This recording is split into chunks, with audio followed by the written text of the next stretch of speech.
Welcome to another episode of What Day Is It, your favorite podcast, and by your, I mean, maybe the 2 or 3 people that are listening.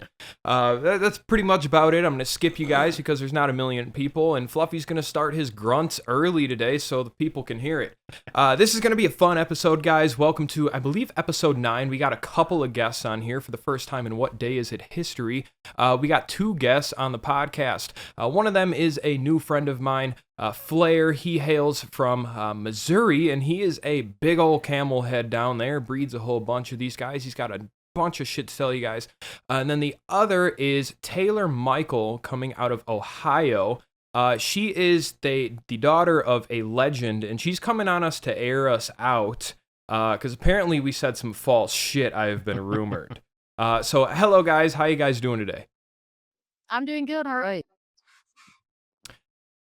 Did he drop his Mountain Dew? I heard something fall. No, we overspoke each other. I'm doing great. I'm doing fantastic, as always.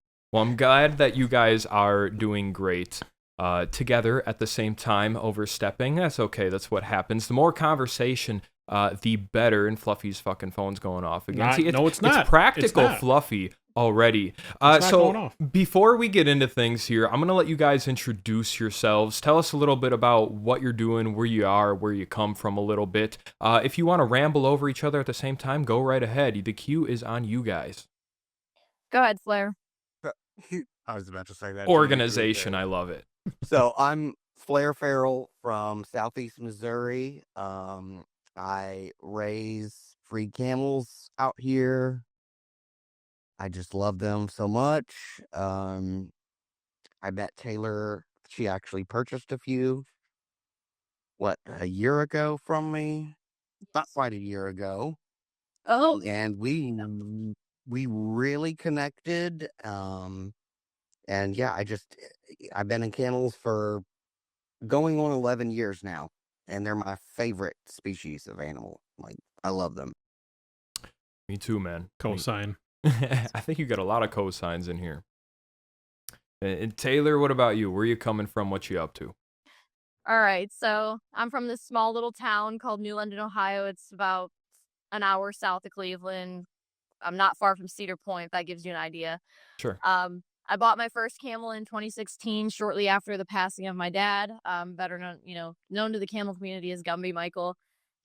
Like you said, a legend in the camel community, and we all miss him very dearly. So I bought Cleve, my first camel, and since then I started my business, C&T Camels LLC. So we're a little traveling petting zoo business over here in Ohio. My mom helped me get started, and I'm 22 now. I started it when I was 14, and we've just been trucking ever since. And that's what I want to pursue as soon as I graduate college, which I graduate in about 20 days. May 10th is my graduation. So I'm ready to hit the Awesome. ground running. Congrats. Yeah, absolutely. Congratulations. What is your major, if you don't mind me asking? So I'm majoring in animal science. So I will get my bachelor's of science in animal science. I originally started out as pre-vet, but chemistry is hard as hell. And I decided that I wanted to live for my own animals and pursue my own animals and not be a slave to a clinic. And I give everyone credit, like Nick. I'm so proud of Nick. He's doing so good. I know how hard it is to be in vet school and do all of that. I just figured, hey, it wasn't for me. It was really hard, and I wanted to pursue the camels the whole time. So that's where we're at. Absolutely. I 100% feel that. I tinkered in the medical world for a little while. I'm a vet tech, not on paper. We don't need to talk about that. But it's not for me. It's so not for me. It's a pain in the ass, and I've only been doing it for a couple of years, but let alone going through the schooling for that for 8+ years is absolutely just ridiculous. And definitely props to anybody that is putting themselves through that fucking torture. Like it's blasphemous, but hey, whatever, not my life. But we do appreciate those guys. But that's super cool. Once again, congratulations in 20 days or so. Thank you so much. No problem. And so I got a ton of stuff to talk to you guys about today, a ton of shit that I want to get into. But I want to dive right into it real quick. You had just mentioned your dad, we all know as Gumby. of course. And Flair had mentioned that you wanted to reiterate a few things off of our last episode. Not the last one, but the one that we talked about your pops on. And the first thing, if for whatever reason you thought we were talking like down or in disbelief or something, we weren't. Everything was in, good terms on that no, podcast. nothing like that. Absolutely not. No. I know you guys come from a place of respect, and no, nothing at all. Just a couple of facts, and I know obviously things get mixed up. So no, I wasn't mad about it or anything. It's just absolutely. Well, put us on these facts. Teach us a lesson. So a lot of people probably think that my dad, started out in Tennessee. He actually started in a small little town called Fort Jennings, Ohio, with my grandparents. His first camel. He bought his first camel, Abdul. He saved his money. He lived off of canned beans, working, doing side jobs. My favorite quote of my dad, and I live by it daily: I worked hard every day to avoid a real job. He wanted to work with camels and freaking animals. And honestly, he'd get that like tattoos or something like that. Is just my favorite quote of his. So yeah, he got started with Abdul, and from there he got his first female camels, and just grew the business. And then him and my mom got together. So they met through the IX Center because my grandfather also. So on my mom's side, I'm a third generation heading to earner. Okay. My grandpa, you might have heard his name, Jim Burnett. He was quite a eccentric man. A lot of people heard. Yeah. A lot of them old heads are absolutely wicked, for sure. The stories I have ever heard from him and about him is just out of this world. So my grandpa Jim was doing heading zoos the UBIS center. He hired the camel guy, which is my dad, to do the camel rides because my dad didn't really have any camels. He wasn't into camels, and yeah, my mom hated him at first. Said, "I'll never go out with you. I'll never." I couldn't stand him, but eventually she got over that little hump, and I see what you did there. Pun intended. So, they got together, and then they got their first farm in Sweetwater, Tennessee. And then in the early, I want to say really late 90s, early 2000s, that's when they bought the ranch that he had when he passed, which was Circle G Ranch. Yeah. And so it wasn't a drive-through park until after my mom and him divorced, after I was born. It became a drive-through park later on. More so what he did with my mom was, the camera rides at the Knoxville Zoo, the Christmas shows at Dollywood and Dixie Stampede. That was more their gig. That's so cool, man. Like he was just doing shit, He was doing shit to an incredible ability, and it's hard to explain, the shit he did to put in light for others, if that makes sense. Oh yeah. I mean, it's just the way that he had with camels for him. Everyone that I've talked to who was around and saw him work with camels, I only got to see it, very, very few, because, my dad and I didn't have a very close relationship for a lot of my life. We got very, very close, though, which I'm so thankful for, right before he passed. But just hearing all of his friends are so kind, all of his friends have been nothing but so kind, Smooth, Cal, all the people who've been around, just telling me stories, filling me in. And yeah, they just said that he had a way with camels that no one had ever seen before. I've heard it 1,000,001 times. I don't really know anybody down where you guys are from, or, where they were in Missouri per se. But the guy I grew up with, he's not my father, but the guy I worked for, Robert Meyer, he just had literally everything to say about the guy. And then when my boss died, all the shit that, he was preaching on kind of passed on to Jason Martin, who took me under his wing for quite a while. And through those guys and the rest of the holes in the atmosphere, I just heard 1,000,001 incredible things about the guy. Like, if you were into camels, that name. He's that guy. And, that makes me want to ask you what, obviously he had a technique with camels that nobody else had, but boiling down to it, off the top of your head, if you have an answer, what made Gumby a legend? I mean, there's so many different things I could think of, but I just think it was just the way he was able to work with them. And if you had a problem with him, he would figure out. Nothing scared him. My dad wasn't a big guy, probably 150 pounds soaking wet, if I'm being honest. Like, short, like not very tall, skinny guy. But boy, like nothing scary. Like if you had a bull camel, that was a problem if you worked with that. One Sure. story that comes to mind, and my mom, he was out there working with this nasty bull, just a mean bull. And my dad comes in the house, and his hands dripping blood, and he's like, Carolyn, sew my hand up. I need you to sew my hand up. Sew this up. My mom's like, excuse me?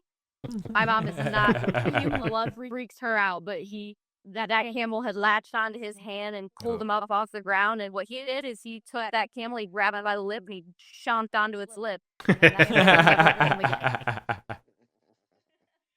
So, I mean, just like you guys had mentioned in a previous episode, obviously there's some methods that, would be a great day, but hey, he's not here, so we can kind of out him a little bit. Oh, for sure. For sure. But no, I mean, there was no camel that he couldn't work with, he couldn't figure out.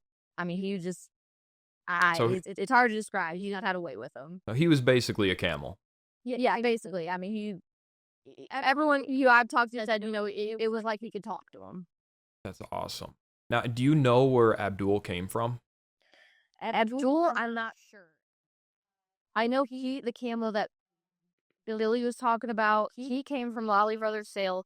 They bought his factory in Bernice, I believe, from Lolly Brothers sale. And he was fantastic. Like Billy said, I mean, he was the coolest bull. He would go out and breed cows. One day, my mom told me a lot about Pete. They'd go out and get thousands of rides at the zoo and then come home and breed cows with him. He was such a good bull, and my dad was devastated. My dad had brought in a Bactrian bull trained for somebody, and that Bactrian bull ended up breaking through the pen, and he ended up killing Pete. And then that's how he passed. So my dad was devastated when he lost Pete.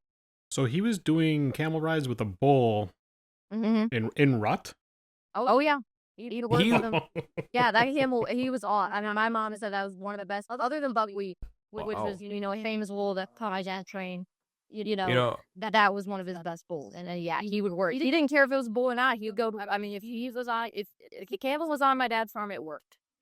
That's cool, He would make it ride. He'd make a caravan. You name it, he'd make it do it. That's some legendary shit. I mean, Fluffy and I, we've worked a couple bulls in our time, but like I grew up and look back at it and I think I'm an idiot and I advise nobody to do it, but like that, I mean, especially like in rut, getting it to do shit. I'm already convinced that your dad literally could talk to him. Oh yeah. Oh, for sure. Like we have this ongoing joke here. If your camel's not listening, you whisper sweet nothings, which mean death threats in their ear. And then they work. But I'm convinced that he could actually whisper in their ear now. Like, when I just say it, it's, just my gibberish to the fucking camels, like, move up or I'm gonna, like, eat your family or some shit. But I'm convinced that he could talk to the motherfuckers. And that is just incredible, And so, you had mentioned Pete and from Billy. Do you know Billy or not at all? So, yeah, Billy, I don't know if I've ever met Billy in person. I know my mom, my mom knew him. Because obviously he started working for my mom and my dad a little bit. And then Billy wasn't around too often much around the end when my mom was there. Sure. And then I think Billy more so worked with my dad after my mom and him divorced and my mom moved back to Ohio with me. So Billy was more around like in the end, the end, like where it's drive through safari, things like that. But Billy, he also has been nothing but kind to me. He's messaged me. He reached out to me right after my dad passed and we've talked ever since, been friends on Facebook. Oh, love Billy for sure. He's always been super nice. He's a super incredible dude. I mean, I've only known him for 3 or 4 months, but he fits right in along with everybody in the animal world that I can think of. He's ridiculous. He's spontaneous. He's sweet. He's intelligent. He's definitely a really, really cool dude. And it was cool that he had found me, which was over TikTok. And then, that's how me and Flair started talking. Like, it's really incredible where TikTok has brought all this bullshit. Now I'm talking to other camel people on a microphone. It's really fucking cool, because there's not everybody in the world you get to talk about this shit with.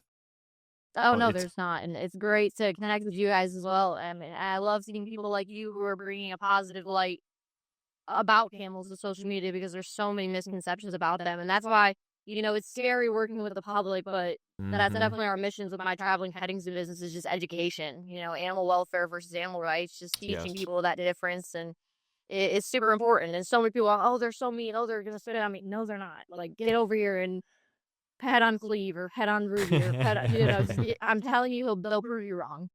They're a very misunderstood species, and it's really stupid. It's really fucked up. I would much rather go pet some strange bull camel than go in the pen with a horse that somebody says is the nicest horse on the planet. Like, I'll go with 10 bull camels before I go on with a horse. Nope. And I know I've seen your Facebook profile photo. I know you like horses. Oh, it's okay. No. I don't take offense. There are crazy horse people I try not to associate. But yes, I did grow up showing horses and doing all that. My mom was into horses, always showed horses, so that's what I did. But before the camels, I had horses, and I still have horses. But I'm so sorry. I'm sorry to hear that, yeah. it's okay.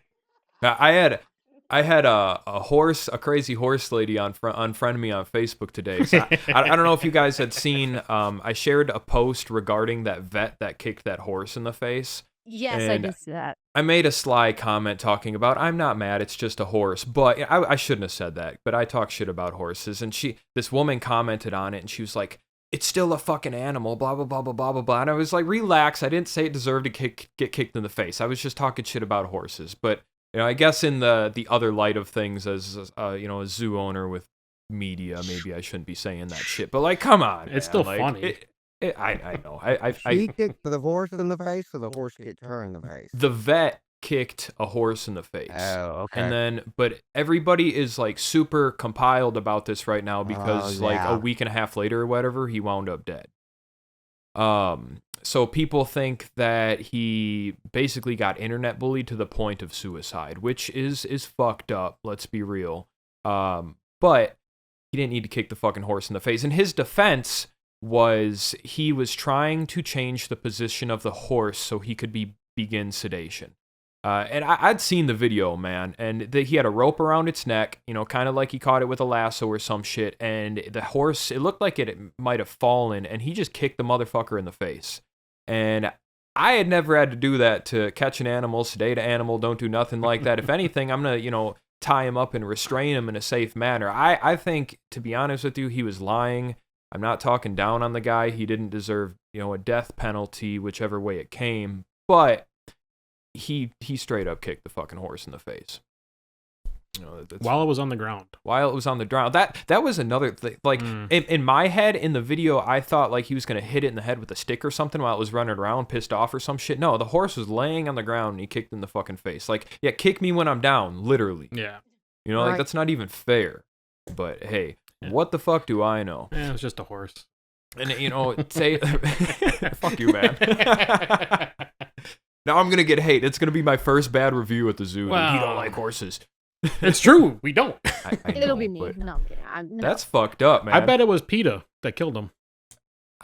I'm Conspiracy. I don't know. I'm on it now. Who knows? I mean, we all know they run ties with the government. Who the fuck knows? It's either somebody like the John Wick of the horse world, or he killed himself. Like he's like, why did you strike my horse?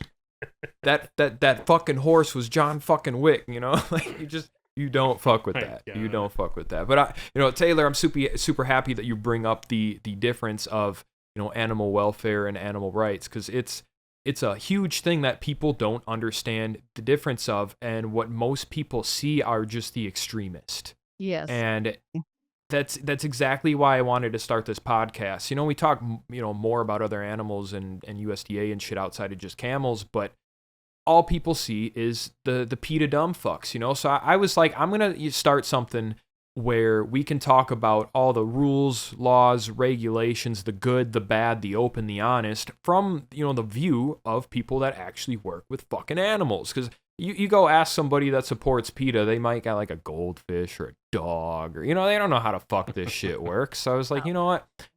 We're going to make a voice. And they don't even know how to wipe their own ass. Do you go up? Do you go down? Like, it's a hard task, Flair. Come on, man. That's why I have a bidet, because I can't figure it out. Life-changing, by the way. Life-changing. So Flair, on a little bit of you, man, this legend himself right here, he's had 5 baby camels in the last couple weeks, man. Tell me how you're feeling, dude. Congratulations. I am feeling incredible. This is my technically my second round of camels born here. That I've the first group that I got in 2021, they were all bred. I got 10 of them. I mean, I had camels prior to that, but no camels born until Sure. I think it was January 11th of, I believe, 22. I had my first heifer born, and then it was like boom, boom, boom, boom, boom, like all these babies coming out. And then just this last season, these are ones that I've had bred to a bull camel that I bought, and it's been incredible. 3 born in less than 20 hours Dude, Jeez. that's so wild, man. was insane.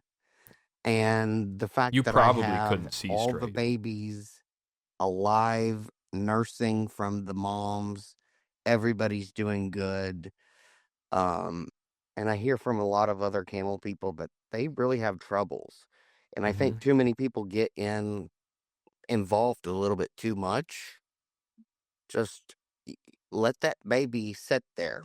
Mm-hmm. If it doesn't get up in a matter of 2 hours, a lot of people freak out and think, Mm-hmm. oh, we got to supplement it or get it standing up or pull it.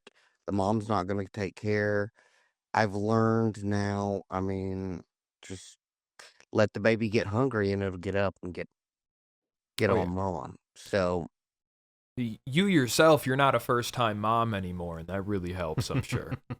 right, Yeah, yes. I'm sure Now, you're I've absolute. had, what, uh, 16 babies born. Woo. Holy crap.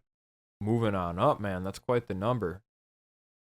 Absolutely. And from what everything I hear in the photos and everything, it looks like you have really an incredible stock, man, and that's something really to be proud of. Ooh, that's what I take pride in is um, the quality of my camels. I may not have the quantity that some of these other people have, but I really take pride in the quality of my camels. Well, they look incredible. They all got 2 eyes, 2 toes, man. They grow up nice, healthy, strong, and they nurse, which is They incredible. got You're 8 not selling toes. bottle babies. They Well, got 8 yeah, toes. 8 toes 8 total. camel toes. Come on. And a hump. And a hump. And their If ankles are straight as fucking can be, man. You're not selling bottle babies. Like you got something good going on, man. Yeah, I won't sell a bottle baby. I have not yet. The only reason I would ever sell a bottle baby is for some unforeseen reason that the mother passes or the mother wouldn't take care of it. Sure. I would sell a bottle baby that way. But other than that, I keep my babies on their moms at least 6 months, and have them grown up in a herd environment where they know they're a camel. Right. That's very Absolutely. important for me because I do sell to a lot of people that want one as a pet. Mm-hmm. Um, and I'm not going to do that. I'm simply not going to sell them a little bottle baby where they go, oh, yeah, I want to love on this camel. And then it gets to, 1,500 pounds Mm-hmm. and loves all over them. And then Mm-hmm. they have not had the right interactions with the camel to tell it to get back.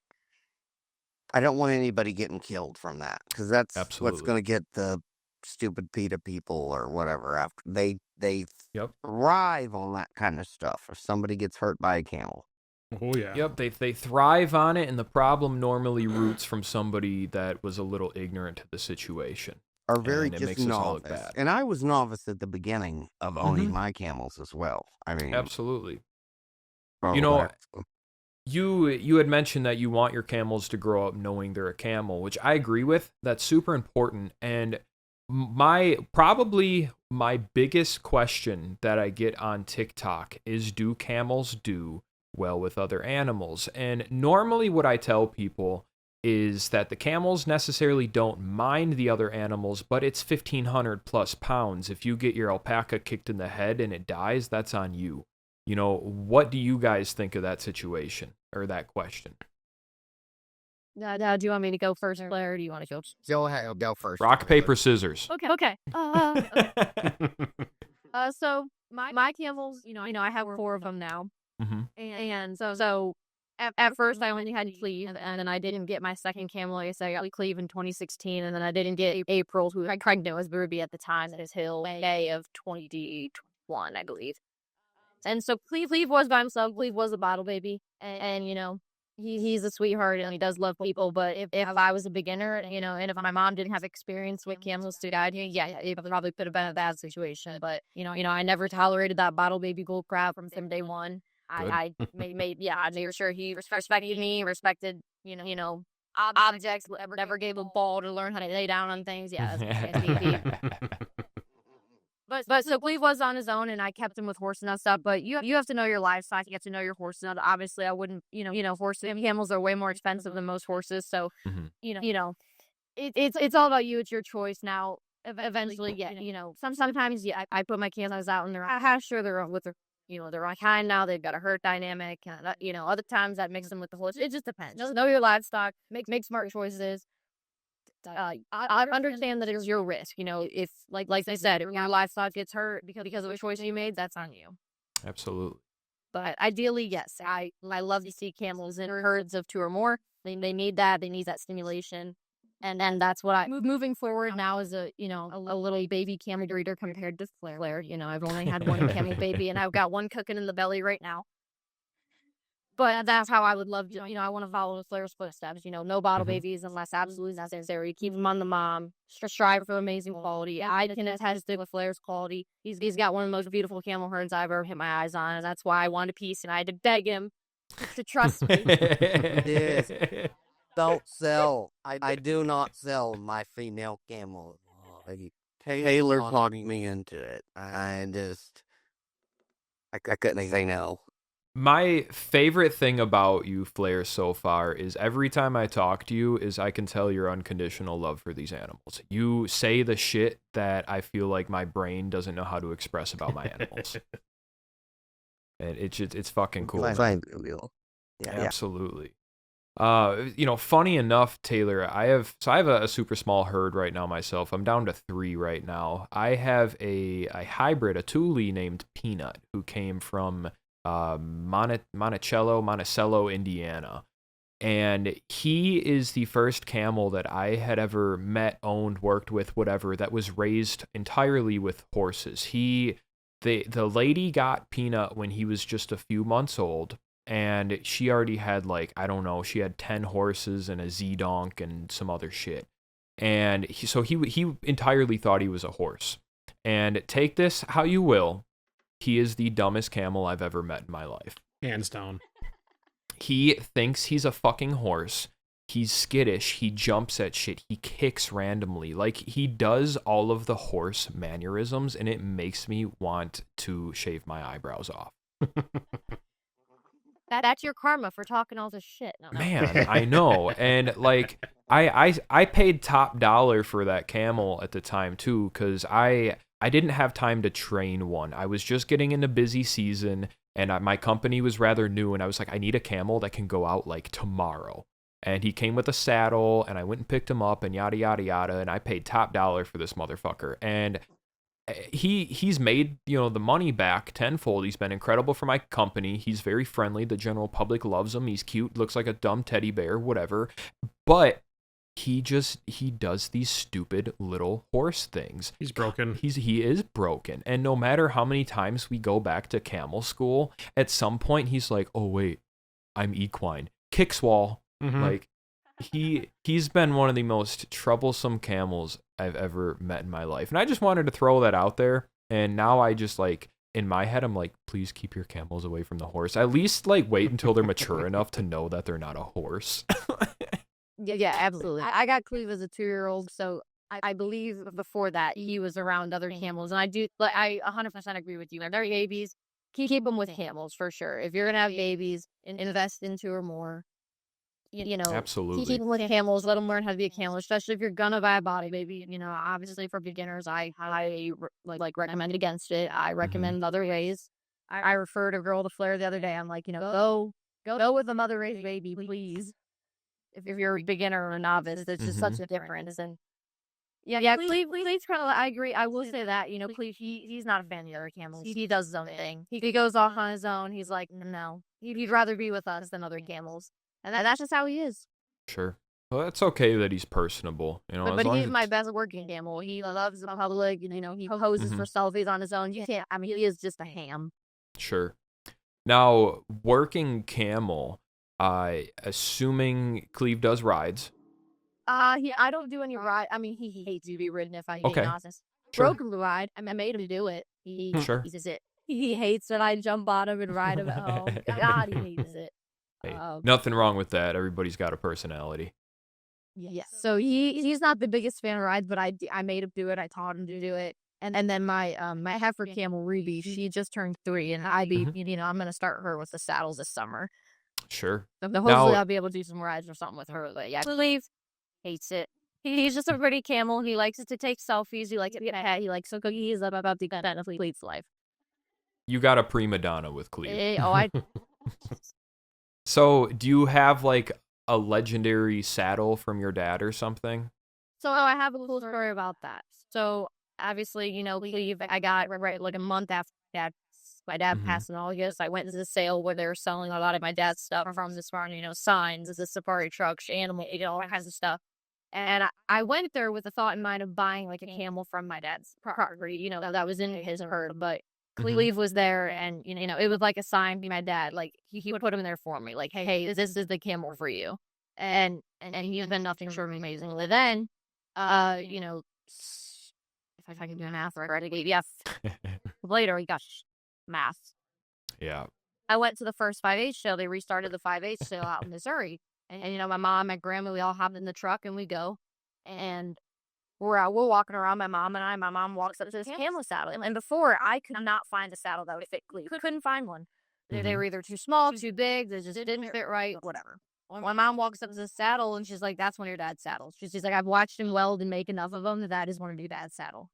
And sure as crap, as soon as the auction started, they go, oh, this is a saddle made by the legendary gummy. I'm son of a gun, guys. I paid triple what anyone should ever pay over a dang camel saddle, but it was my dad's and it was coming home with me. And I got that saddle home, and it is the only saddle I have to this day that fits Cleve. That is incredible. Like, it really all sounds like it was meant to be. I'm curious if you'll spill the tea. What did you pay for the thing? Like $800. Oh, okay, whatever. That's not I bad. mean, like that is quite a bit of money, but I thought you were in like gonna say like the Thousands, 2,000 yeah. range or Thank something. gosh, no, I would have to hurt myself physically if I did that. But still, it's just way more than I'd ever seen a camel saddle go for in an auction. I'm like, come on, dude, just let me have the saddle. This is an older guy that didn't again. Come on. Yeah. It's funny with them cattle, the camel saddles, because they don't sell, for much at auction, or sometimes they don't go for much used. But if you're trying to buy them brand new, like, it's ridiculous. They're like cars or like a video game. You buy a game from GameStop for $60, unwrap it outside, and it's worth $10. But a lot of them are a one-size-fits-all situation, so it makes sense. But that's super cool. That you got the saddle back. That honestly, that's a hell of a story. I'm sure, going down there to look at Cleve and seeing all this shit, it was probably, a rather emotional experience for you. Yeah, it was. It was tough to watch, everything he'd worked for, be sold. And it was super hard and very emotional time. But, I never felt closer with my dad, and that's the thing is a lot of other kids, being 14, losing their dad, a lot of other kids would have, kind of gotten swallowed by that, the depression, dark thoughts and stuff. But I'm like, you know what? No, I said, this is the time in my life where I can do something and I can build a business off of what he's passionate about. And that just sparked me to get back into it. And, I've just built and built since, like I said, I'm up to 4 camels now. I got 3 females, 3 awesome camels that, to build my breeding herd. And that's the type of legacy that I want to live on for my dad and just keep his memory alive. And absolutely. It sounds like you're doing exactly what he would want you to do. That's just so cool. It's it's really cool kind of listening to you talk about these things because I'm in a similar situation. Like I had, I said that Robert Meyer wasn't my dad, but he was the closest father figure I had. And I'm trying to do exactly what, he would want somebody to keep doing. It's a little bit different because I don't have access and the intelligence, of a lot of the things he did, but I 100% feel you. Like it's you really, it's there's not a lot of people that are underneath such a wild legacy. Don't get me wrong, there's tons of second, third, and fourth generations, but there's only one. There's only one person that can continue Gumby's, legacy, and it's really fucking cool to hear you talk about it. Well, thank you for letting me share that on your podcast and kind of getting it out. Hey, even if it's only 20 people that listen, doesn't matter.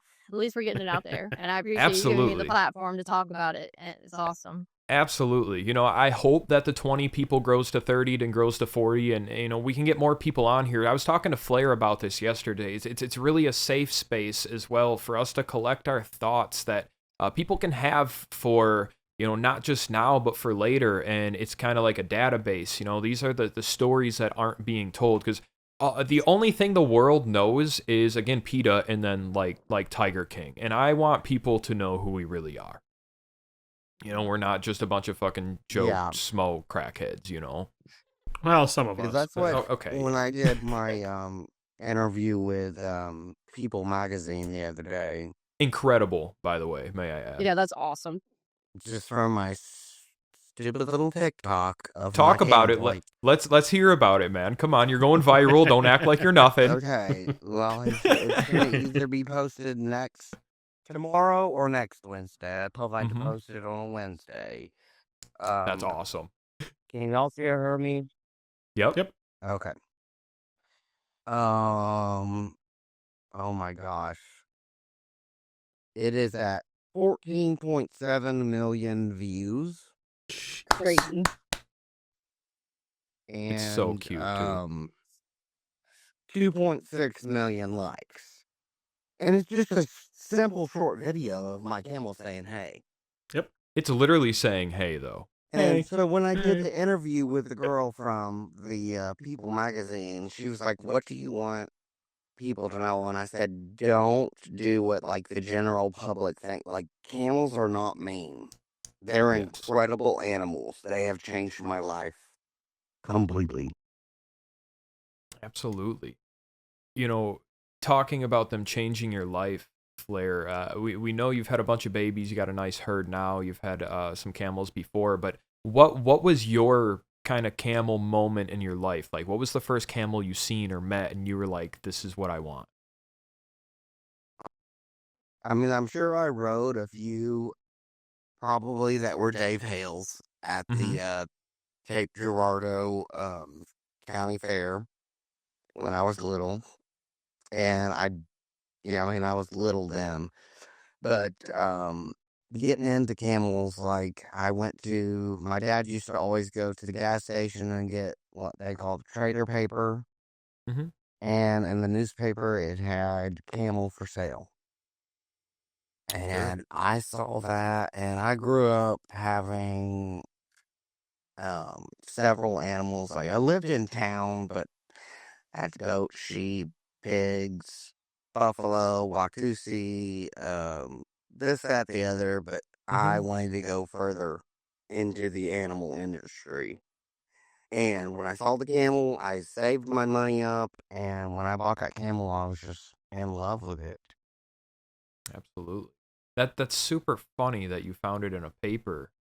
Yeah, as well. Well, they said I didn't get that camel actually. I was a freshman in high school. Oh, okay. Yeah, and they only wanted like I don't know $4,000 for that camel back then. Take my money. Yeah. Right. They're good stock, man. They keep going up. Yeah, and so after I graduated, I saved up my money and I bought my first camel. I graduated in 2012. I think I got Raj in 2014. And me and my sister asked my dad if I could use his stock trailer, and he was like, "For what?" And I said, "Don't worry about it." Then me and my sister drove 2 hours over into Kentucky and bought this camel, and, I mean, I just fell in love with him. That's super. Unfortunately, I did not know what I was doing Mm-hmm. at all, and, I mean, I think I told you this on the phone the other day, but he got hung up in a fence.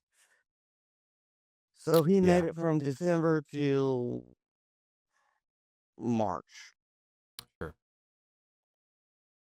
Yeah, And then, definitely a wicked one, man. I'm sorry to hear it again.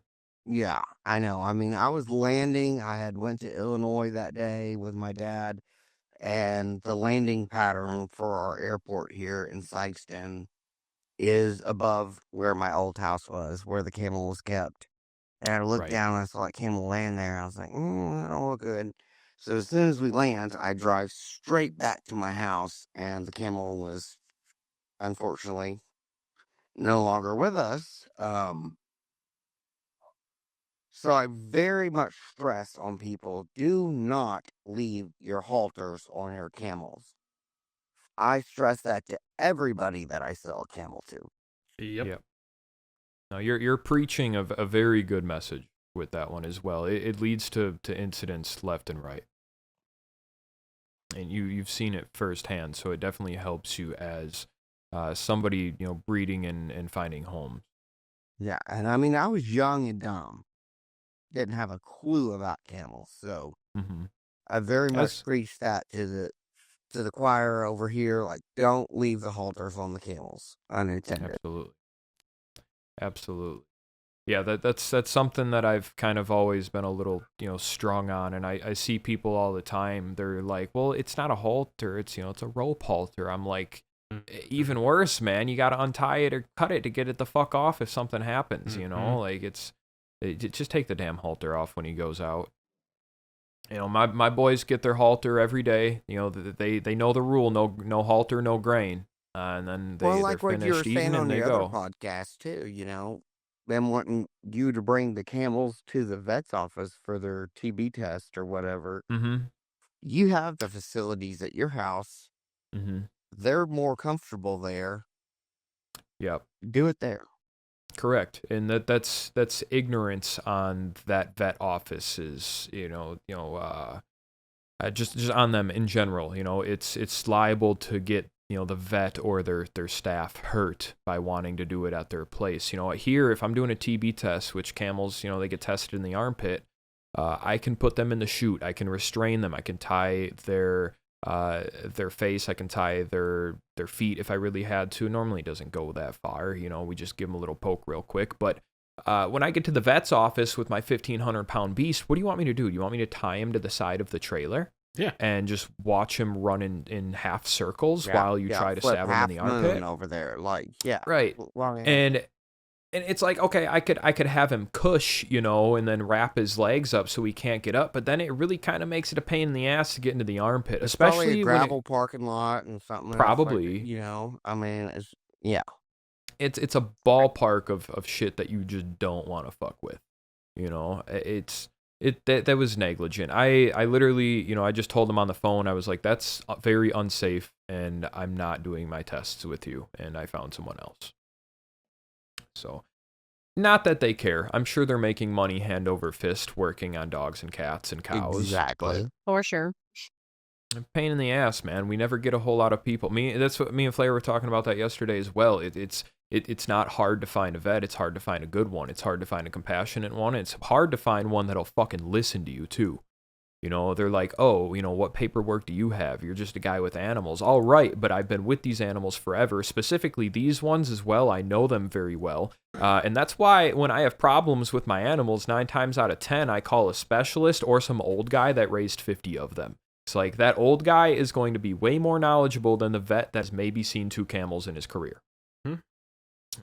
It's a big, big pain in the ass. But, on top of, that, my little briefs, have you guys had any, super negligent vet stories? Not that comes super to mind. Thankfully, I got really lucky. So obviously, when I got Cleve, he was still a bull, and he was 2, Mhm. and he needed gelded. And thank goodness, I found a vet probably about an hour from us, close to Mount Hope. I'm sure you guys are familiar with Mount Hope and the Yeah. exotic sale and all that. So yeah, he's down there by Mount Hope, and the only reason he would touch a camel is because he owned them himself. He didn't really practice on camels in his vet practice, but thank goodness he owned his own camels, and he did a really good job capturing Cleve for me. I've been very, very fortunate, knock on wood. I've had only minor things like a few cut scratches, things like that, where I Mhm. feel comfortable administering myself.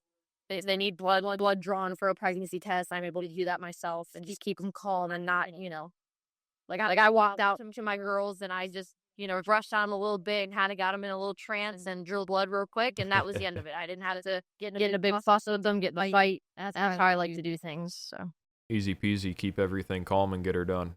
exactly. Absolutely. What about you, Flair? Yeah, Frazzle that Taylor got from me. She's a pretty good girl. Okay, take the credit. Yeah. No, I mean she was a good girl when I got her, so like I don't take credit on that. Um, as far as like my hardest, Mhm. Harry Bowen Lindley, Yep. my dearest friend. She has helped me so much with camels and drawing the blood and everything. I give her so much credit because I had camels for 5 years before I met her. Mhm. And like when Roman was still alive, she came out here and had him riding in a matter of a day or two days. Awesome. We were free reining on him, but she knew how to do all that. She taught me all that. Mhm. What's the main question here? If you've had any bad circumstances with the veterinarian. Yeah, vets don't really know what they're doing. I mean that's a boiled down answer for sure. That is I took Roman to my vet's office one time. He had a hurt foot, and like I said, this was way prior to Terry coming out, and I Mhm. didn't know what I was doing, and he didn't have the facility to hold the camel down, nor did I have the knowledge to know how to restrain the camel. Sure. So yeah, that's just about, I guess. That's totally valid, man. That part of that's kind of neat because like the vet is at least willing to look, but they need to know when to say no, and that's very important of them.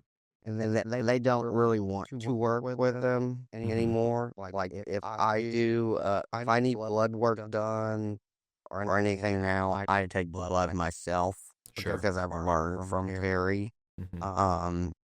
And I take it up there and they can like run it. Yeah. It still scares me to do it, but it's really hard to miss their jugular. Yeah, yes. Really hard. Literally. Lord, yes, exactly. Yeah, I'm like, okay. It's just stabbing a water bottle, truly. Pretty much, yeah. But it freaks me out every time. And like I get paranoid about him. Like, am I grabbing the right thing? Yeah, what else the fuck could it be, you know? You can feel that sound on the side of her. Now, Flair, on the same kind of like the stance of the medical area, you make it look easy, my man. So what's the biggest problem you run into with a breeding herd of camels? It would probably be parasites. Valid. Well, I can't argue that at all. I mean, that's damn near the biggest problem overall, man. Mhm. Absolutely. And like I speak with Nick very often. I should send him vehicles more often than what I do. Mm-hmm. Well, it sounds like you send him quite a few. Yeah, I don't know if I should say this on the podcast or not, but As far as at you one want to point go. he has told me that yes, I am one of his biggest clients as far as sending in the vehicles. I don't think there's nothing wrong with that at all, man. That means you care. It means you're constantly Trying checking. to fix it. Yes. I really, and like, I love the podcast about the parasites the other day. Like, He's so informative, you know. he is so informative. And I've not met Nick in person. Yeah, I can't wait to meet him one day. absolutely. But I mean, he's helped me and like so much, so much as far as my camels go. And like, I mean, I have 21 camels right now, but since 2014, I think I've owned 56 or something. That's a lot of camels, man. That is an absolute And I astronomical try to number do of my camels. best, especially when sending them off to a new owner. Oh yeah. I want them to be set up for success. Mm-hmm. Well, you definitely have the compassion to do so. You know, you care about them, and like you've stated on here and to me multiple times, like it's hard for you to trust when you're rehoming them. You know, you have to find the right fit. People. I have people call me a lot. They're like, I want a pet camel, and I'm like, well, what do you want to do with that camel? Mm-hmm. Like, I drill them with questions because I'm not just selling to anybody. Right. And I want that camel to go to a good home. I don't want it to be like flipped and resold. It is about the animal for me. Mm-hmm. Now, Taylor, the rest of your camels, where did you get those guys from? So my first female camel that was pregnant was Ruby. So Ruby was born on my farm 2/22/22. So that's why her name's Ruby Tuesday. Aww. Yeah, Tuesday. Funny. And it was a Tuesday as well, which was crazy. That's incredible. I had to fly home from college. My mom, called me so many times. She's like, I think today's the day. I'm like, no, it's not. Like, I'm not going to keep driving home. You're full of crap. And she's like, no, Taylor, you need to come home. I'm like, okay, I'm coming. So I come home and she's proud. She was in labor. And so I got April from the Mount Hope Exotic sale, and she came from Marlon Troyer. And at that time, he was still in Michigan. And talk about another guy that has an impeccable breeding hers, just beautiful females. And it is so rare for females to come available from his herd. And the only reason that she was available is because obviously he owns a dairy, and when she hates to be milked, like she doesn't even like me coming up and touching her udder, she hates it. And so some blood is coming in the milk, and obviously when you're selling it for human consumption, you can't have that. So that's the only reason she came available. And she was pregnant with, like I said, with Ruby, and so then Ruby obviously was born right on the farm. And she'll be there for life. Love her. I've done all the training myself. Taught her to lead, taught her to push, taught her to go on a trailer. Took first public event. That's my girl. That's awesome. awesome. So that's the straightest camel I have, but that's my. Marlon rented some from me for milking. Oh, really? Yeah. So you're making strides all over the place, Flair. They went to, well, not. He's in California now. Okay. But Marlon came to my farm, checked out my camels, and then decided to rent 3, and they went to the East Coast for their dairy because they needed more. He's a very nice guy. Formative as well, very Manalbi. I'd never talked to him. I've heard the name briefly a couple times, but I've never had the pleasure of chit-chatting with the guy. Now, Taylor, do you think, coming into the animal world, on your own a bit, have you had any, how do I say this? Have you had any, like, almost endorsements because of who your father was? Like, you think it's been a little easier to get in and talk to people, or not really? I think so. When it comes to, being in the world, and I wasn't treated like an outsider. I'm sure for someone who started with no association to the camel world, yes, it's going to be a lot harder because, as it's a known fact that exotic animal people, they have to be so untrusting because people with all the PETA stuff and documentaries and recording and just so many things, you can't trust anyone. So yes, I have been extremely blessed with having people knowing me. Obviously, I have to prove myself by, going about it the right way and being open to learn and not just being like, well, my dad. No, I would never act like that ever. No, my mom raised me better than that. So yes, it has been easier. I've been open to a lot more resources than I say, a beginner person coming into the world fresh on their own. Obviously, my mom, was married to my dad, and they had probably about over 20 head as well at one time. So I was very blessed to have her knowledge through my dad. She watched my dad train, oh my gosh, countless camels. So that surely helped for sure. And then, as I mentioned, like Smooth and Cal, Smooth for sure has been so kind and open to helping me. And any questions I ever have, he'd always answer my call or text or anything, or any question I ever have. If I needed help selling one, if I needed help finding one or buying one, I bought a gelding from him before. And, so that was my second camel, was a gelding that Smooth had picked out for me. So I would say for sure, yes, it has been a little easier, and I've been blessed with all the knowledge and kindness from people in the camel world who knew my dad for sure. It's cool, man. Like it's really, really cool that you kind of get to see things that way. Because in our eyes, like I need a good representation for this, a good example. Like it's like your dad is the president, like everyone knows your dad. Maybe not personally, but we all knew. We could all name the 50th president or whatever, and that's you. Like it's a cool lineage. Not everybody gets to be born to a rock star. Hell of a legacy. Right. Now, were you ever did it ever make you nervous having such big shoes to fill?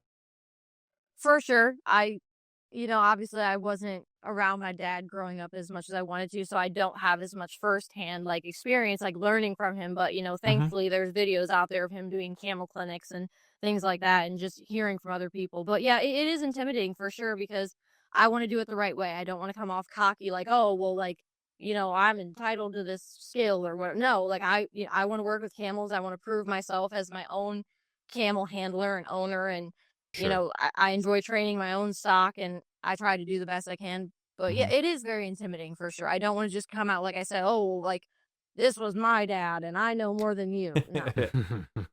It'd be hard for me not to say that. Right. So props to you for wanting to be your own character, Right. not Gumby number 2. I want to be, I want to make a name for myself. I want people to meet me and know me and just make my own relationships and obviously grow off of the legacy that my dad had. But I want to do it justice.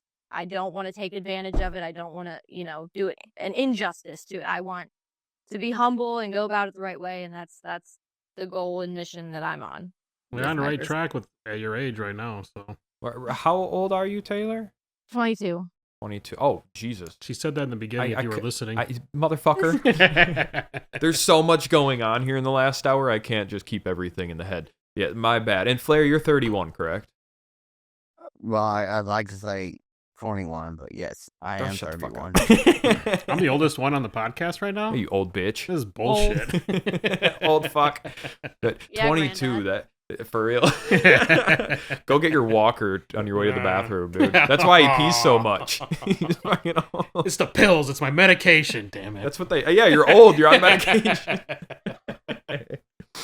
But by 22, that's fucking wild. I'm 27. I'm going on 28 next month, and people always are like, "You're so young. How the fuck do you afford camels and a trailer and a truck and blah blah blah blah blah?" And I'm like, I know, I'm young, but I've worked my ass off. So there's quite a few years between you and me. I'm like, check her out. She's fucking 22. Right? Got all this shit going on. I don't got shit on her. Fucking impressive. For real, Taylor's a badass. Apparently. Fucking Don't hype me up too apparently. much, guys. My head might get big. That's all right. Go put on some green overalls and we'll keep going. Right. Okay, I gotcha. But Not that's kidding you, can I tell the story about the Bactrian? Please do. Taylor? I knew Please you were do. going to. Please do. Okay, so I bought these 2 Bactrian bulls. I don't even know where I got them. I can't remember right this moment, but it's when Taylor came down to get her cows from me, dromedaries, and this one had the one Bactrian bull had the craziest eyes.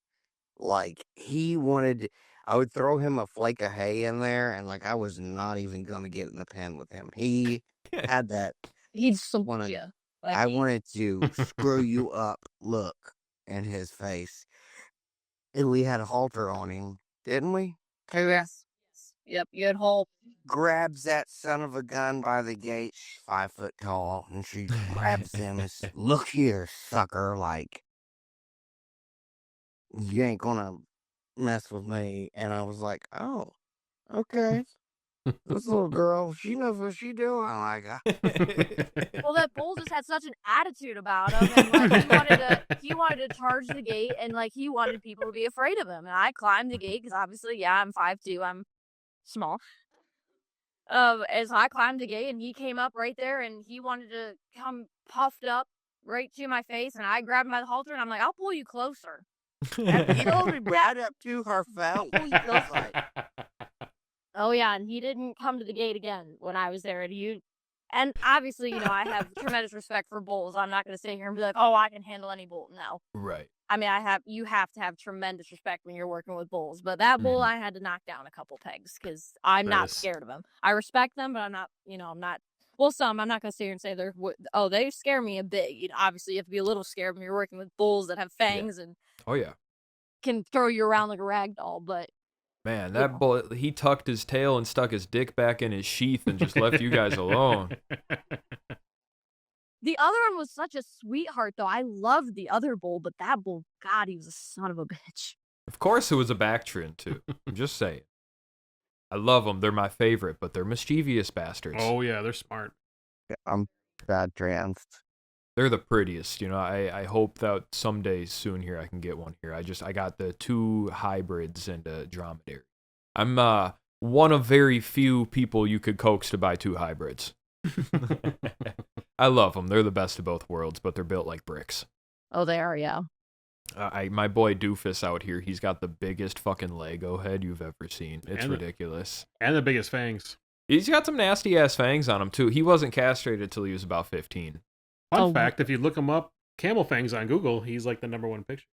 Yeah, I took a photo of my hand holding Doofus's mouth open some years ago, and somebody took it off the interwebs and cropped my my saying out of it. I wrote something on the bottom of it, like, if you ever wanted to, if you never knew or something. I don't remember. They cropped it out of it, cropped the photo, and put it on like some Facebook page, and it fucking flew everywhere. So Doofus's fangs are fucking everywhere. It don't even matter because, like, how am I supposed to convince people of this, But like I took the fucking photo. When I found this, like, I think about a year ago, I was doing camel rides at a county fair, and I wanted to show somebody Doofus's fangs, but he didn't want to open his mouth. So I Googled him, and I was like, wait the fuck a second. Excuse me, is that my hand? Like, I can't convince anybody it's the truth. I so wish I had my hand tattooed. That's what I was say. Dude, it's already over. It is what it is. Well, I got into it with somebody online too, on Reddit or something. They're like, you don't know that person. I'm like, no, I'm pretty sure I do. And it's like, it's funny to even get into that argument, because it's like, it's not even cool. Like, my face in it. Right. It's like, yeah, I know that hand. I know that fucking hand. I've touched that hand before. It's touched me too. Hey, not here. Appropriate. We are in a workplace. This is a write-off, right? Maybe. I don't know. Maybe you could call the cops. I don't know.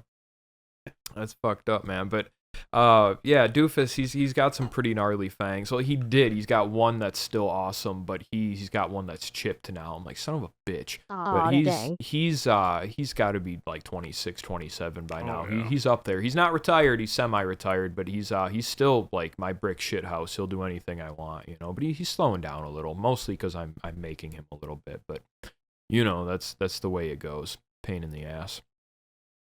I'm in talks too. I was talking to Flair about it yesterday, about picking up a camel out of Missouri somewhere in the next month or so.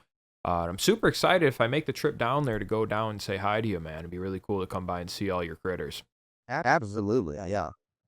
So I'm waiting to hear back. I got to get this camel TB tested to get into Wisconsin, and it seems like a lot of people in Missouri don't know what the fuck a TB test is. Not just Missouri, but some surrounding states, because Wisconsin's just one of X amount of states that has to have the test to get into it.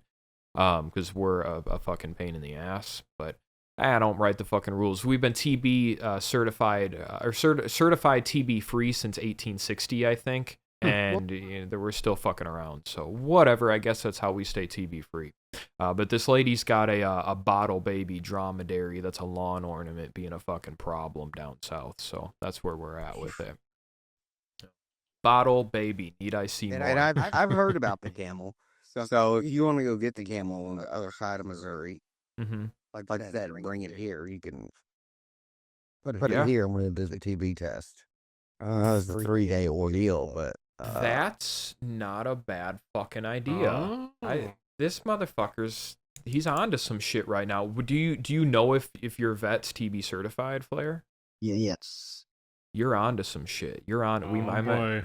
For real though, that would make my life so much fucking easier to bring it somewhere where some guy A knows that I'm not fucking bondage strapping my camel, and B has a vet that's ready to go. And I guess that's kind of about it. But it would make it easier. It would be so much easier, and this lady would just be fucking petrified. I got the camel doing half moons on the trailer again. Like, I think she actually might have a shoot. I'm not sure. But what the fuck ever. That's actually not a bad idea, man. We might. I got like steel pan. I don't really have a camel shoot yet, but I have a good catch pan. Sure. Depending on how bad he is, and it was like steel pipe panels. We could put the camel in and get that. Because I've done the TB test myself before. Like I told you, like the camels don't really care for that, but for sure. Yeah, we can get it done. That might be a good idea, man. I appreciate the offer for sure. Like that could definitely take a little load off of me for sure. It's kind of been a pain in the ass going back and forth and explaining. It's so hard to find good camel vets. Like it is. Absolutely, man. It's vets. We talked about it before. It's a big pain in the butt. Now, Taylor, if you don't mind me asking, how old was your pops when he passed? I know math is hard. Yeah, let me do the math. Hold up. I was a super senior in high school due to algebra, so not my thing. That's what me and Flair were talking about. Who the fuck put letters in math? The devil. This is why I walk camels in a circle, because I don't have to count. What kind do it as a small track. 1 lap, 2 lap. I lose track all the time. Oh, you walk. Really? Wow, he was young, man. I didn't realize how young he was. Wow. Right, that's in lack of better words, that's a damn shame, man. I'm sorry. Very, very, very. I'm lost in shame. Absolutely, and like I know you know it all, but like I'm trying to not sound like a fucking sucker or a sap here, But it's your life. I know you know it all. But that's fucking wild, man. Like it's gone too damn soon. My boss Robert Meyer, he was 64, I think, 63, 64, and I'm like, damn, he's young, but like in comparison, holy shit, man, that's wild. Mm-hmm. Yeah, and then my grandpa was he was in his 80s, but he was a year almost to the date after my dad. So talking about a kick in the balls. Yeah, wow. Losing bulls is the man in my life that I definitely got my love for heading to Exotic. Obviously, my grandpa did it a little more interesting than most, but absolutely, man, that is just fucking wild. A year to date is insane, especially after the first being so young. Now, when it comes to your camels and kind of your petting zoo ordeal, is it kind of one and the same, or do you separate your camels from your petting zoo aspect? So like, did you mean like housing or when I go out to the public? When you go out. They're pretty much all the same. I don't keep them in the same pen. They've got their own pen, but I kind of create like a little like L shape, and I usually for bigger events I rent the big pretty tent. It makes everything look real nice. But the camels are always separate, especially from the sheep and goats, obviously parasite reasons. That's yeah. why the only animal that I will cross like pasture with my camels is like horses, because they don't, the parasite loads are way less compared to like sheep and goats. I'll never put my camels where there's sheep or goats anymore after becoming educated on parasites. Mm-hmm. Because Yeah. it was definitely a problem in earlier in Cleve's life. Because again, we all started somewhere, have had to learn, especially Yep. parasites. And so Yep. yeah, in the beginning, he didn't, look the greatest, because I had him pasture where I had to go. So yeah, never again. Sheep and goats, they carry the nasty shit, man. Mm-hmm. I mean, don't get me wrong, camels and bovine, I mean, they'll have some shit, but something about sheeps and goats, they're dirty little fuckers, you know. Factories. Yep. Constantly. I only have 2 goats here, and it's a constant battle. And I mean, it's fine. I can grab them by the horns and give them a little shot down the throat. Like, it's not a lot of, effort, but I have to maintain them more than the camels. It's fucking ridiculous. But yeah, parasites are just a big pain in the ass, man. Now, Flair, so you've been breeding camels for a little while now. I hate to ask you this, man, but who's your favorite? I know it's hard to pick out of your current stock. Let's hear about Georgia. So you've talked to me about Georgia before. Now I believe Georgia, that's the one that you went viral with first, isn't it? Yes. She is she's adorable. How And I old didn't is even Georgia? try to do that. I just posted that video on TikTok, and she See, went viral. you're good at it, and the people love your baby camels, man. Like, I know we had kind of talked about before, like making TikToks and understanding the technology. Like, it's a whole nother job, man, but like, you got what it takes. And your TikTok is ready, man. Yeah, for tomorrow or the next day, I'm going to do an interview with somebody that has a little bit more social media knowledge, because I'm not really a tech smart person at Sure. all. These are just like spur of the moment videos that I make. Mm-hmm. Like Georgia say hi, she goes, Hi. and Perfect. then you get 3 million views, and then I say say hey, she goes hey, and she's at like 14.1 million views, and I'm like, okay, well, it's time to start monetizing this stuff. But Georgia is just so special to me. So my first camel Raj that got hung up in the gate. Yep. He passed away. I didn't have him, but I had him from December till March. And then Roman, I had him for going on 8 years. And I think it was the lack of knowledge a little bit. We don't really know exactly why he died. I was just so distraught when he did die. Because he was my best friend for 7 years. It's a long time, man. And then, so he died April 28th, and then Georgia was born May 7th. And that is my grandmother, Georgia's birthday. Oh, wow. And Roman and Georgia died. Hold on.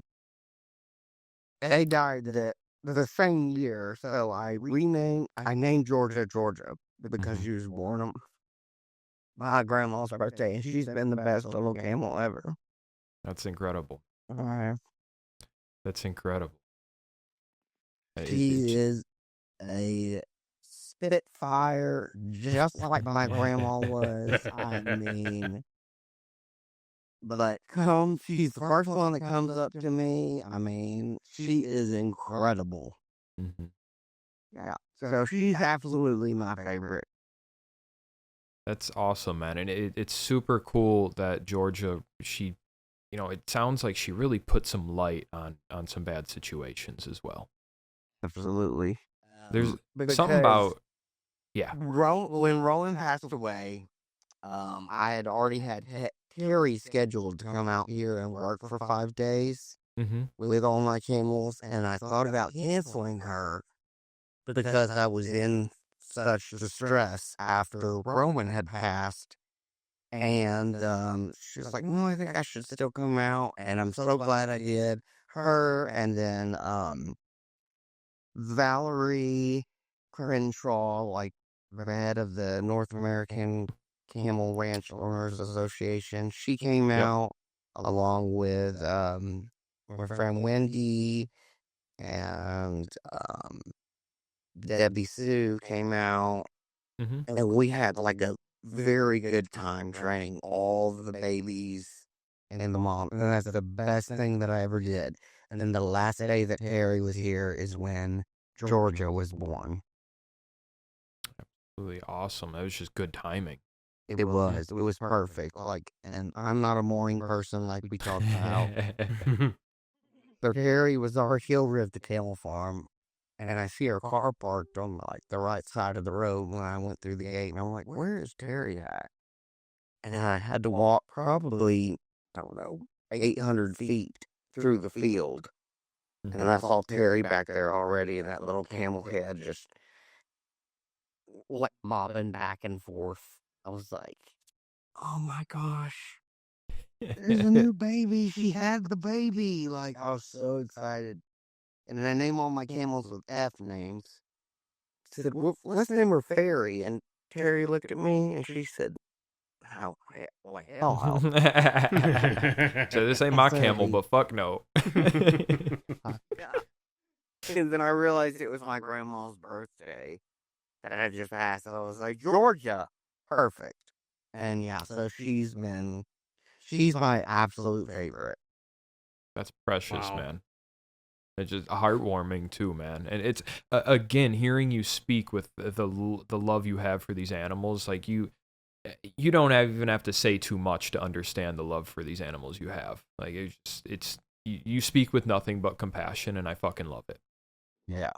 They are my world. My camels. Like, Absolutely. I would not be here today if it was not for my camels. Well, we are thankful for your camels, that Zane. from the bottom of my heart. Like, Absolutely. they are my everything. Good, man. Good. I'm glad to hear that they take care of you just as much as you take care of them. Yeah. You And know, I've met so many incredible people, just like you, Taylor.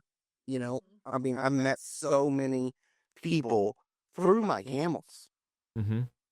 Like, I talk to my camel people over the phone, even though they don't live really close to me. But I talk to them more than I do a lot of people. I live in my patch of woods out here, and I don't go to town. I don't blame you. I'd stay home too. Yeah. You got to talk to people when you go into town. Yeah. Wrong answer. Yeah. It's okay. It's a good answer, that's for sure. You know, the more the merrier, and there's so much love to the camels when you talk. It's incredible. You know, and it's exactly, you know, a light that I want to shine. You know, we're not all fucking assholes. You know, we all talk a lot of shit, and we can be rude. We're animal people, and we're not the morning people, but we fucking love our animals. Shayne's kind of an asshole. Yeah, whatever. But Taylor and I have really tried to refrain from the F word because that is kind of our favorite word. Yeah, I've We don't know noticed. who's going to listen to this, like our grandparents or something. Oh, my grandma for sure is gonna want to watch this. So, Well, like, really trying to hold it off. Well, sorry for my sailor mouth, but like your grandma can't be mad at me. oh no, No, Yeah. you say whatever the Beep. My grandma's going to be listening to this one now, too. I just showed her YouTube, so. Well, that's why you've been behaving. I've been trying. Except for talking about touching me on the pod. What the fuck's wrong with you? She's okay with that. My dad, you know. Well, she's cool with that, but not the F word. Yeah. She's Why? okay with the F word, too. It's But yeah, what a absolute just wild world. My grandma said the same thing. You know, why do you swear so much? You're a business owner. You shouldn't do that. And the way I kind of think about this podcast is this is not where the 5-year-olds come to run around and look at shit. Like, this is a place for adult conversation. And we're talking about mature subjects that you're going to have to be a little grown up to understand about anyway. So as far as I'm concerned, it's the safe place. But I mean, whatever people want to do, I ain't judging for it. Ain't no kids in this. No kid is listening to this. Going to be like, Oh yes, coccidia. Let me go tell my 5th grade friends. You It's know? a fun word, coccidia. Hey, there's cock in it, you know? Coccidia. Strongylid. I love it. Let me go tell the other 4th graders. I'm going to be popular as hell, you know? I Right. don't know. Whatever. Like Nicki Minaj said in one of her quotes one time, and that's how Roman Zelensky, my favorite camel, you know what? It's not my problem. If your fucking kids want to listen to it, that's your fucking problem. Right. Yeah, be a better parent. Sorry. Yeah. Facts. Yeah. That's valid. You guys are spitting straight facts here. And Nikki. You know, that's just Nikki. so true. Well, hey, I ain't going to leave her out. That's what started this shit.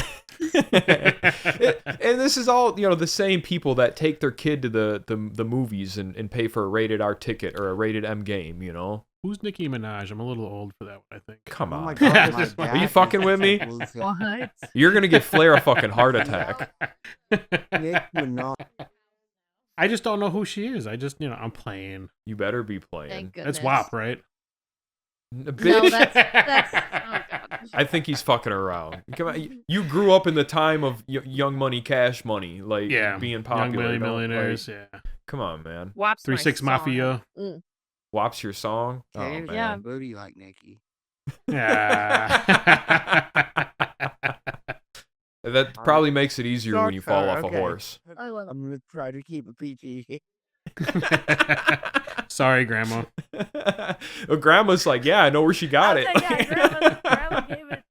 Oh boy, Grandma Carol over there. Oh, Girl's God. got it.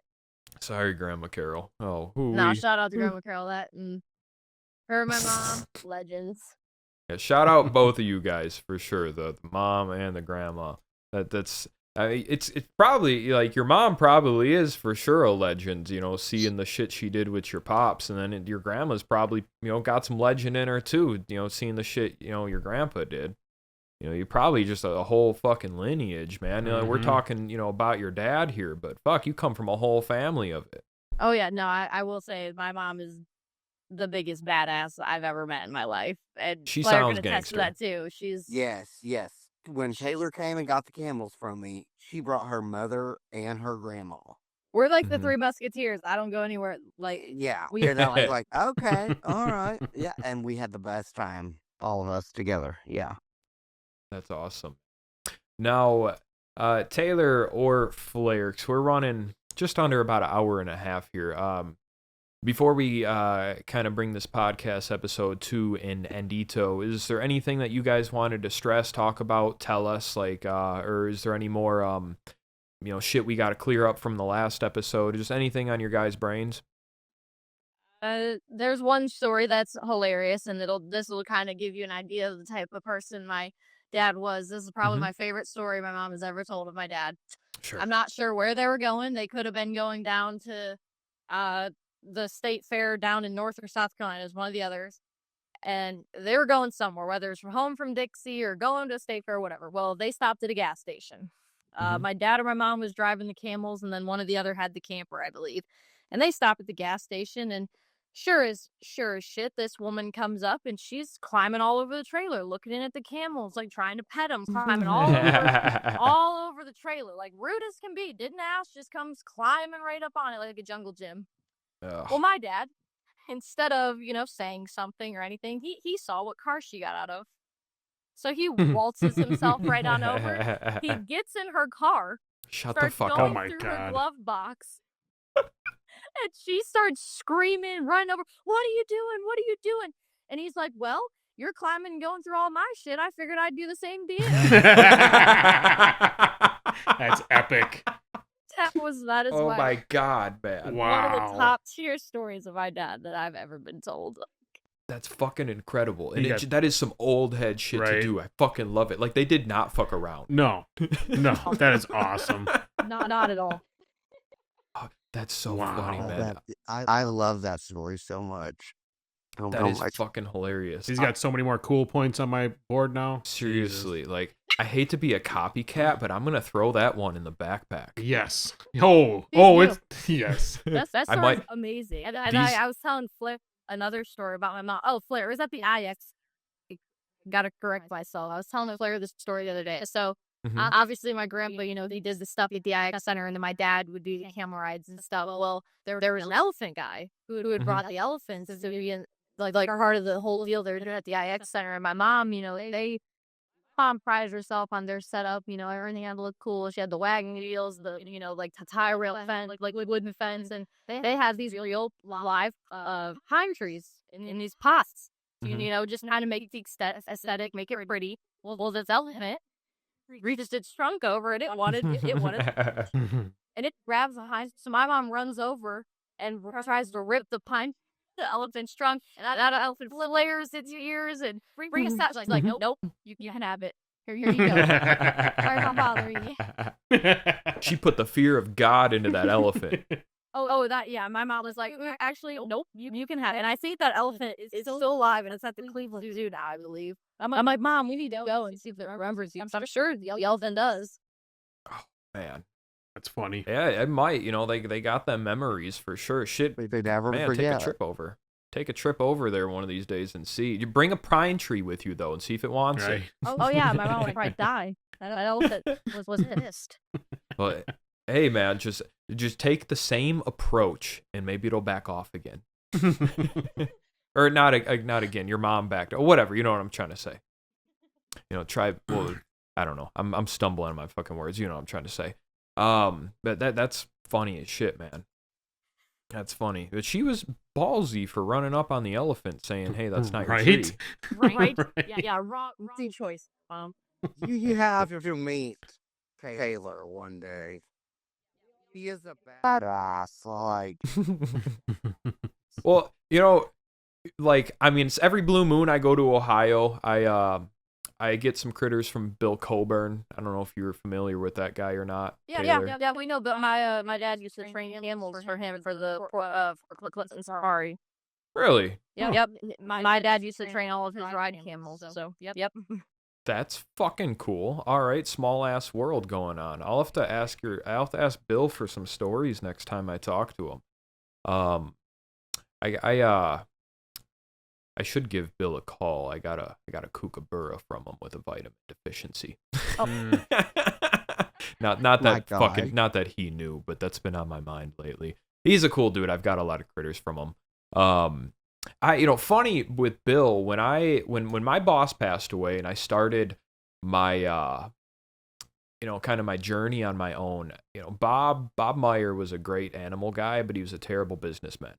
So I kind of had to de-bob myself everywhere I went because he died and owed everyone money. No. And I was talking to Bill Coburn, and I was like, "Look, bro, I need a kangaroo."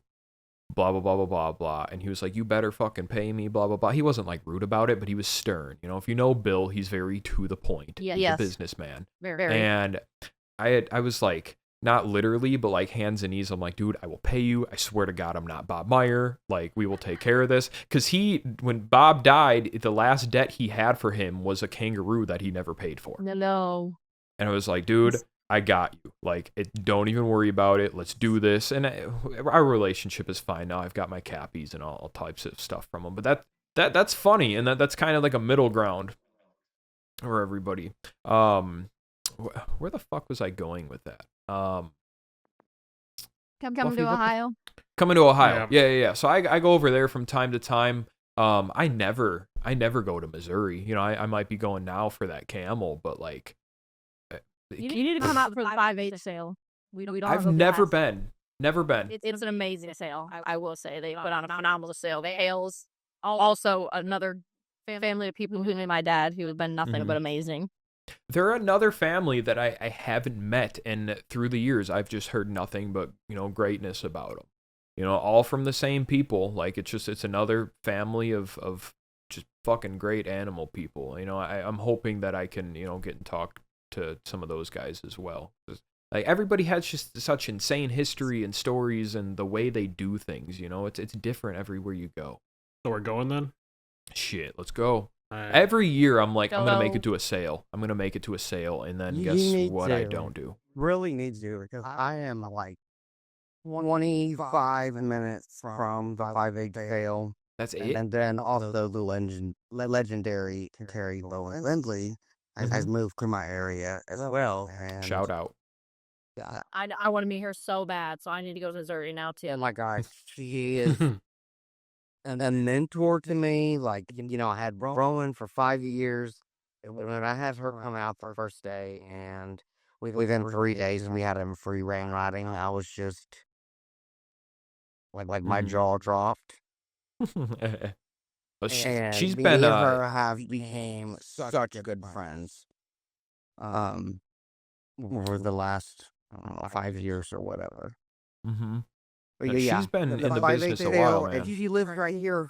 She lives in between me and the 5H sale. So Sure. So you guys are close. Taylor, do you go every year?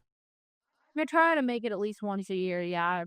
And now that I'm going to be graduated, I want to go more often for sure. Because college has just been like, oh, I got to pick and choose where I go. But then I'm free, guys. I'm free. After a day, I'm free. So. What months does the 5H happen during? times a year. It will be March sale, May sale, September, and like November. Or no, which one do you guys normally make? I've been to every single one. Sure. Since they started it up in 2020. Sure. Well, we'll have to figure it out. We'll make a trip out of it. We'll come see you guys. Come to the 5H sale. I'll buy some bullshit and bring it home for no reason. That's way to do things, duh. After I try to talk, I'm saying no, not right now. I'm gonna bring home something crazy like a fucking bet against me, okay? I'll do it by the dollar just to piss you off. Just a penny every. I'm gonna be pissed when he leaves it alone and I got us overstepped by a penny. I'm like, fuck, I didn't want to pay for it. I don't want it. I'm gonna bring home something stupid like a fucking wildebeest or some shit. God no. Sleeping stampede.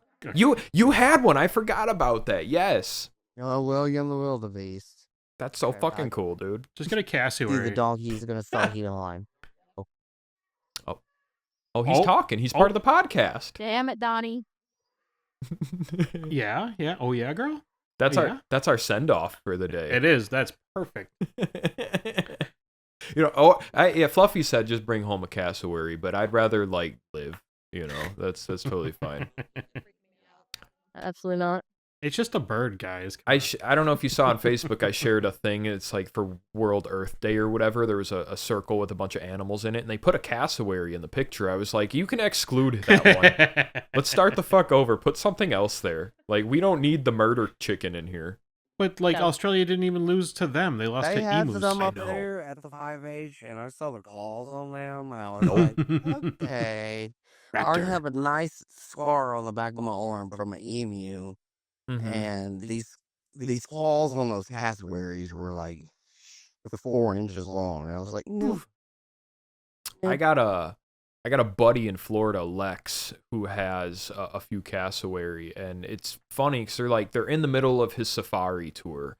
Obviously they're not out and about. They're in like their own little pen. It's like 5 feet tall or whatever, but it cracks me up because so they don't have to go in with them. They just have a bunch of sulcata tortoises in the cassowary pen, so they don't have to like trim the grass or nothing.